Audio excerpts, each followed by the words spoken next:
দ্বিতীয় কথা হলো তুমি যে টাকা আয় করবে, যে টাকা তোমার বৈধভাবে যা তুমি আয় করো, তাকে স্বেচ্ছায় সেই টাকা স্বেচ্ছায় অন্যদের জন্য খরচ করো।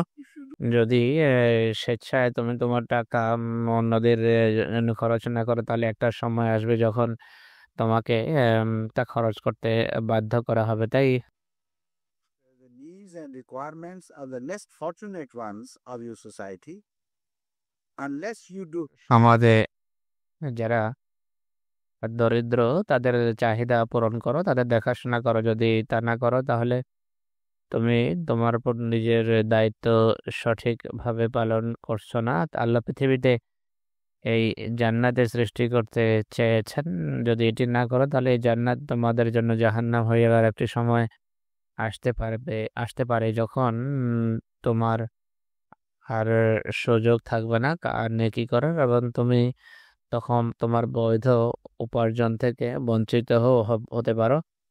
আর বিষয় তখন কৃত্রিম কিছু খোদার হাতে গিয়ে আশ্রয় নেবে, যার ফলে চূড়ান্ত বিশ্লেষণে তোমারই ক্ষতি হবে।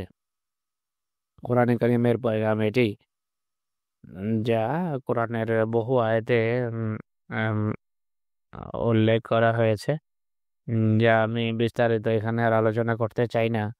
কিন্তু পরে বিষয়টা নিয়ে আমি সে আয়াতগুলো চিহ্নিত করব এবং আলোচনা জারি রাখবো। This is how we must understand Nema. Nema, according to the Holy.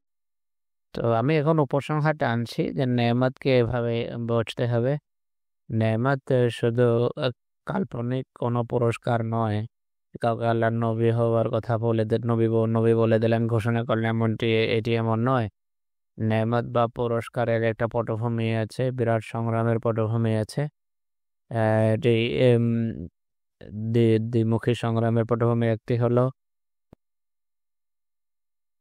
ইবাদতের যোগ্য সত্তাকে চিহ্নিত করা এবং সেই সত্তাকে মানুষের সামনে পরিচিত করা, এবং সেই সত্তার সাথে সম্পর্ক স্থাপনের একটা যুক্তিযুক্ত পরিকল্পনা হাতে না মানুষকে বোঝানো যে সেই খোদার ইবাদত করা উচিত, অন্য কারো নয়।